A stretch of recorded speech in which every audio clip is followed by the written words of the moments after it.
Hello, hello, hello. Welcome to the stream. Three topics of the day are a pox on Israel and the hard right, random health concerns, complications. So, um, screw Israel and the hard right.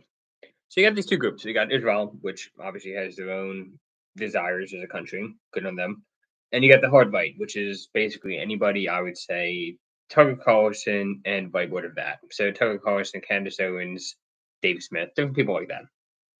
Screw both groups, honestly. Yes, it would be great if people would basically for Israel. Israel is basically bombing Syria now.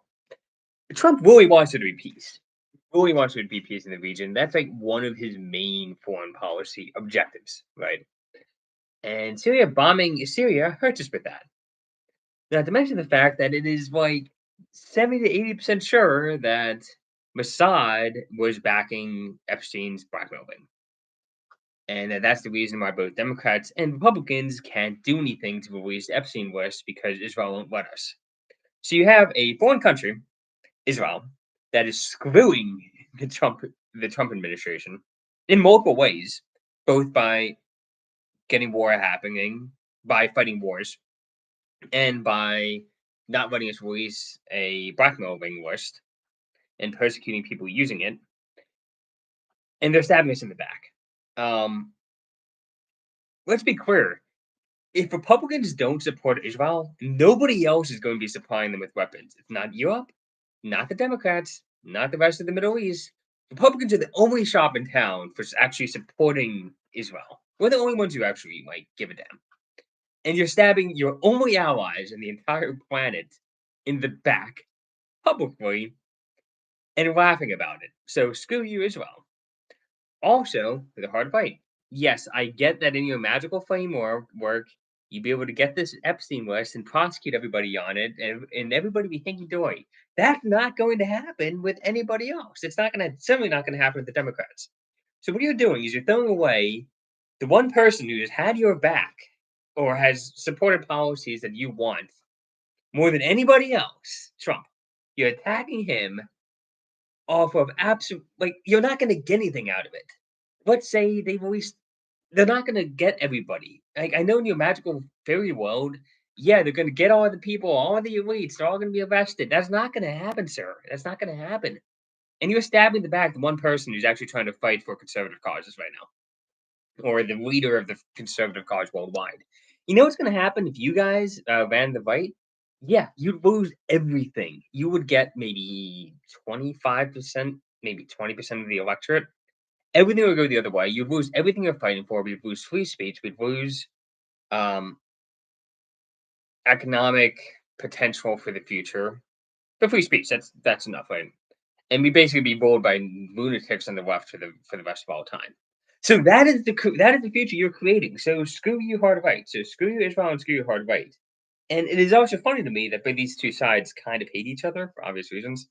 Hard right hates the Israel because they're a bunch of idiotic anti-Semites, and Israel hates the hard right because they're a bunch of crazy anti-Semites.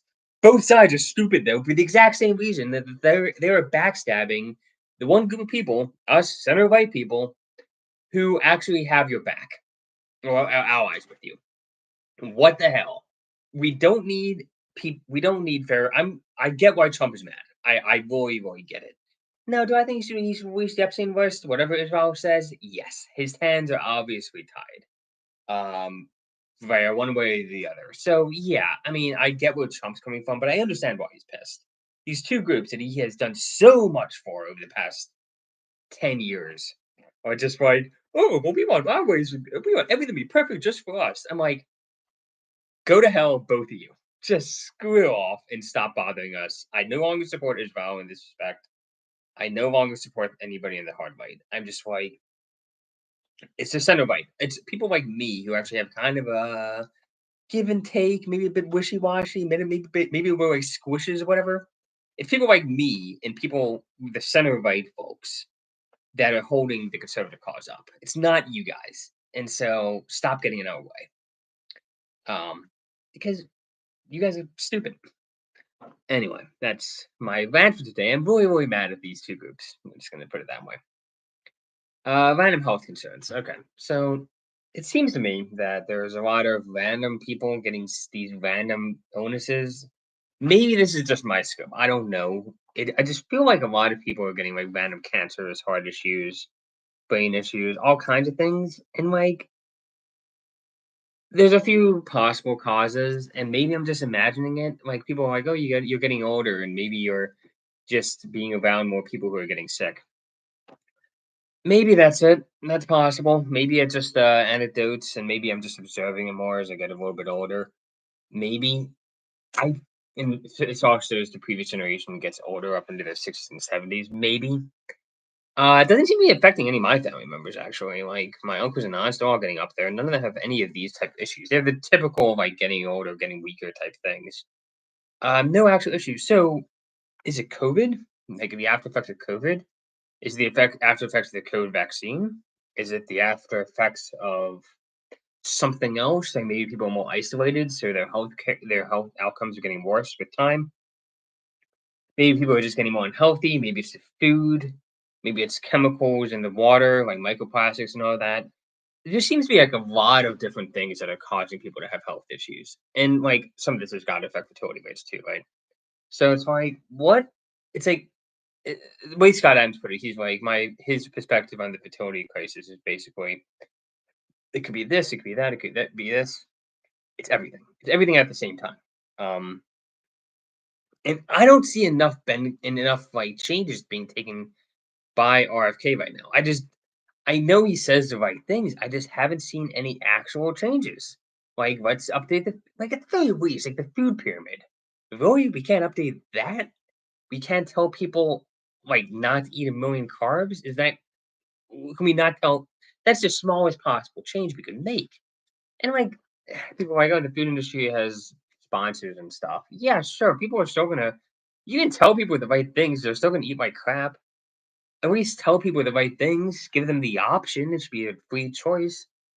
So it's like, why is every single system in the country in the West going towards worse health outcomes? Like, why is that happening? And how can we stop it? I don't know, but like, I don't have any power in that bill. But it's just like that's one thing we should all be able to agree on. It's like not the vaccine stuff and not any of this other random like conspiracy theory stuff. Like fixing the food system should be a slam dunk, right? Like are we really that beholden to Kellogg's? Does Kellogg's control the government? It's like there's so many people controlling the government. Even if Kellogg's had like people who control the government, can't we have like the other lobbies, like the gun lobby, put in something for us? Like, is only the bad side of every single group able to be listened to? That's so stupid. Um, but yeah, everybody's getting sick, and I feel like everybody's getting sicker. And we have the information now, right? Like we have like the red pillization of the healthcare. We know what's healthy and what's not, and it's not changing. It's getting worse. It's same thing with dating crisis. It's like, yeah, we all see what's happening now. We all see the landscape. It's not getting better. So it's like people are pointing out all these problems in society. They're being pointed out now. Great. That's the first step is diagnostics. Okay, sure. None of it's getting better. It's all still getting worse. So like, what's stop if we know what the problem is and we have the people, why isn't it getting better? I don't know. Is it just that difficult?